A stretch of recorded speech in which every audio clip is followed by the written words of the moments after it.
I really wanted to ask you what your rationale is for re-election. Well, I've been in the Senate for a number of years now, and I think I've learned a few things about how it works and how I can effectively represent Texas. I think maybe the best evidence of that is what happened after Hurricane Harvey, where we were able, working together on a bipartisan basis, the Texas delegation able to secure $30 billion worth of disaster relief for the state. Of course, there's more than just things like that, but as I reflect on Memorial Day here just recently, things we've been able to do to help our veterans, to help our service members, to help them vote, for example, to try to make our country safer by the work that I do on the Senate Intelligence Committee. So it's a privilege, something I don't take for granted, and something I work to earn every day. What do you see as the major issues for your campaign going forward? What are you most focused on? Well, I think we need to protect the Texas model. We know there are a lot of folks moving to Texas, about 1,000 a day, and certainly we welcome them with open arms if they want to continue to create jobs and create the prosperity and opportunity and freedom that we enjoy here in Texas. But increasingly, Texas is unique and not the common element in the country. And I see people wanting to turn Texas into things that I think most Texans would not approve of. Higher taxes, more regulation, less freedom. And so a lot of what I intend to do is to fight to keep Texas Texas and not turn us into California. And as far as the issues nationally, I mean, what has your attention the most? Well, we're here in North Texas, in the Metroplex, and certainly traffic and infrastructure is an important topic. We'll be taking up an infrastructure bill here in the next couple of months. We've been working hard to try to do the difficult work, which is to try to figure out how to pay for it, because you can't just wish it into being. We have to figure a way to not only create the program or plan, but also to figure a way to pay for it. And so that's what I've really enjoyed the most the longer I've been in the Senate, is try to find these challenging problems that seem to defy solutions and to try to work on a bipartisan basis, often quietly behind the scenes, to try to get things done. And I enjoy that a lot, and I think it's good for Texas. And so let me ask you, as far as your main Democratic opponent so far, MJ Hegar, what should Texans know about her? Well, I'll leave it to her to talk about what she's for. From your standpoint, though. The best, first of all, we don't know what's going to happen in the Democratic primary. I understand that there are others, including perhaps even a state senator here in the Dallas area, that intends to get in the race, and it could be a very crowded primary. Again, none of us take this for granted, but once I'm the Republican nominee, which I won't be until March of 2020, and whoever the Democratic nominee is, look forward to joining issue with them then. But so far, what it looks like to me is that Senator Chuck Schumer, the Democratic leader from New York, is trying to handpick the Democratic nominee here in Texas. And he's not doing this with an eye toward preserving our uniqueness in the Texas model, but to turn us into the National Democratic Party, a showplace for their agenda. And as we hear, the issues continue to be rolled out, whether it's Medicare for all, which means that you can't keep your individual health insurance, or the new Green Deal, which is estimated to cost 20 or 90 some trillion dollars, and basically ban air travel and other sort of extreme measures. I think what we need to do is have a very serious discussion and indeed a debate about where these policy proposals would lead us. And from my perspective, they would lead us in the wrong direction and destroy what we've been able to accomplish here in Texas over the last 20 years or more. On her rollout video on her website, she referred to you, MJ Hegar referred to you as that tall guy lurking behind Mitch McConnell, and with, basically saying that he and you get nothing done. How would you respond to that? Well, she's not paying attention if she thinks that's the case.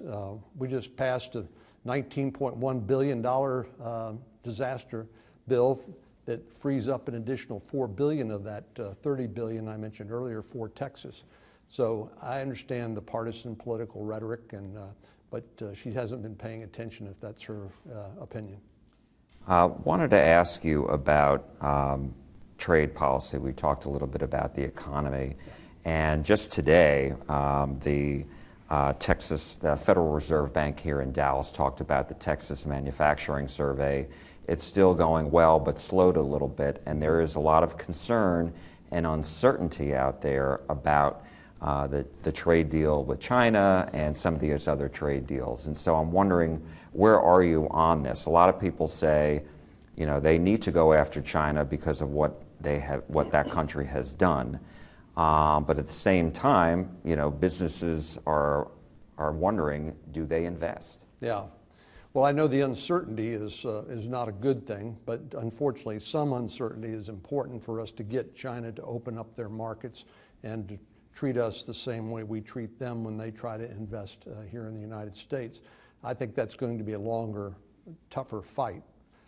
What I think I'm more optimistic about is the successor to NAFTA, the North American Free Trade Agreement. It's about 25 or so years old. And so the U.S.-Mexico-Canada Agreement, USMCA, is going to be in front of the Congress here very shortly. And I'm increasingly optimistic about getting that done. I think that'll settle down the markets and investors, and we'll see the benefits of that trade with Mexico and Canada continue to flow and to grow. About 5 million American jobs depend on binational trade with Mexico, about another 8 million with Canada. So this is an important issue for our economy, and particularly for us here in Texas, given our proximity to Mexico. Right, they're our biggest trading partner, right. And we're a big export state. Yeah, I'm increasingly optimistic we're going to get that done. I think China is sort of in a different category, and that's going to be harder. But I know the president is working hard along with his team to try to get them to the negotiating table. What we were told is they were about 90% of the way there, and then they reneged because some of the hardliners in China thought they'd given away too much. So we'll see how that works out, but I think this is an important fight. China's not going to change on its own and live by the rules that everybody else operates by, unless there's hardball negotiating, which is what's happening now. And as far as that trade agreement with Mexico and Canada, you're confident about its passage in the Senate, but what about the House? Well, I was encouraged to see Speaker Pelosi talk about some things that she said she needed to see Mexico do with regard to their labor laws, which they then proceeded to respond to and to pass those changes that she identified. So to me, that's encouraging that they're being responsive. It's also encouraging that the president has dropped the aluminum and steel tariffs from Mexico and Canada. That was going to be a big impediment and frankly been kind of controversial here in Texas and across the country among free traders, people who thought those tariffs were no longer appropriate once a trade deal was negotiated. So I'm glad the president did respond favorably to that, and I'm increasingly optimistic we're going to get this done in the coming months. Where are you on health care? Because that's still an issue that a lot of people feel is really top of mind. Sure.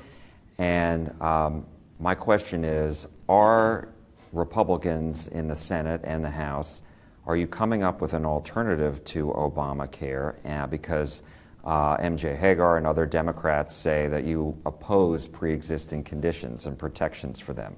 So where are you on pre-existing conditions and on an alternative to Obamacare? Well, there's a lot of misleading information that's being spread about health care. I think if there's one item of consensus across the country, certainly in Congress, it's that everybody's pre-existing conditions ought to be covered. I've co-sponsored legislation to ensure that that happens. But it's also clear that Obamacare has not met its promises because of high premiums and high deductibles. And indeed now, our Democratic friends say they're for scrapping the Affordable Care Act, Obamacare, completely and imposing Medicare for all. Of course, that would bankrupt the Medicare program, and seniors who paid into it all these years would see their coverage diluted. And those who are happy with their employer-provided coverage would lose theirs, presumably under a mandate that Medicare would cover everybody. So this is a discussion. I agree with you that it is top of mind for most people. They want to make sure their health care needs are taken care of. And I'm certainly working hard to make sure that we do everything possibly we can to do that. One area that we also are working on is something called association health plans. In other words, if you're an individual sole proprietor or have a small business, to let you buy into the same kind and quality of coverage that major employers provide their employees. The reason they do that is because they can pool the risks, and because they have a large group of people that are insured. They can do that now through association health plans and provide cheaper and more affordable coverage to individuals and small businesses. So there's a number of things we can do to improve the status quo, and I continue to work on those. The border. Yep. It's still a big concern, and so I'm wondering, what is the way forward in your mind? What's the proper solution? Well, border security is very important, and I certainly support all the measures we need to provide technology, to provide the boots on the ground, and to provide the barriers where necessary to control illegal immigration across the border. But right now, the biggest single problem is the humanitarian crisis that President Obama identified in 2014. He called it a humanitarian and security crisis, and it's got nothing but worse. It's primarily people coming from Central America now, but it's not just Central America, it's people coming through Mexico from all across the world.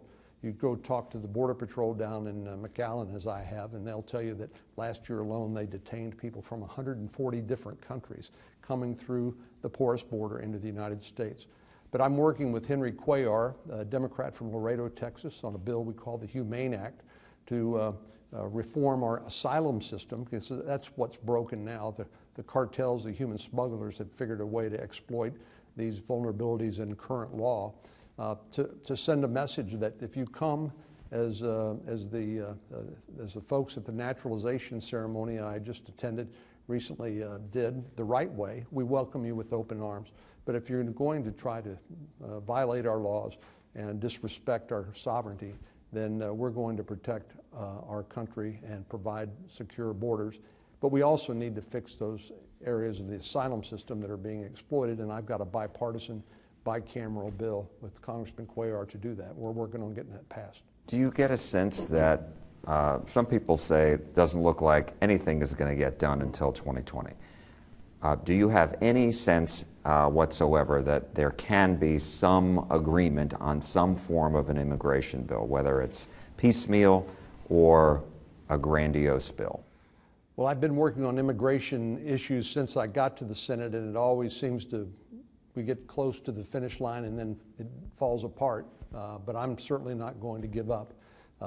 One thing I've learned in the Senate is perseverance is rewarded. If you stick with something and you stay at it for a long period of time, you can finally get it done by wearing down the opposition or at least building consensus. And there are plenty of things that I think we can and should do.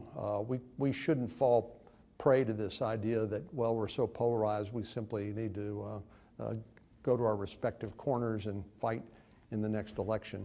But I think on prescription drug prices, I think there is a growing consensus that we can bring down out-of-pocket costs for consumers.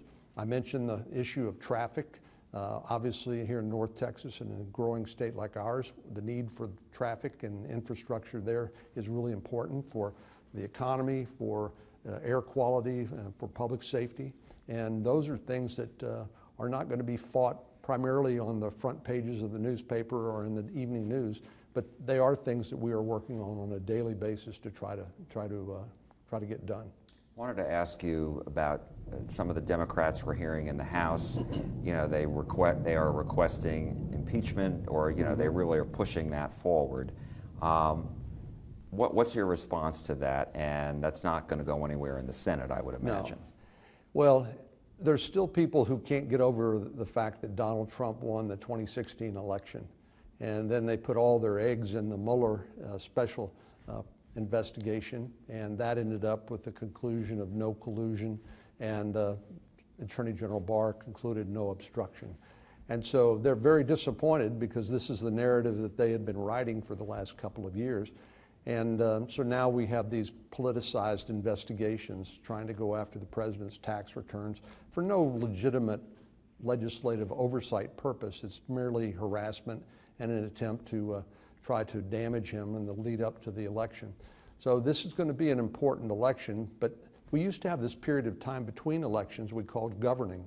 I'd like to go back to those good old days where we had elections, we fought like cats and dogs, but then we came together as Americans and we worked together in the best interests of our state and country during the interim, and then we'd move into the next election.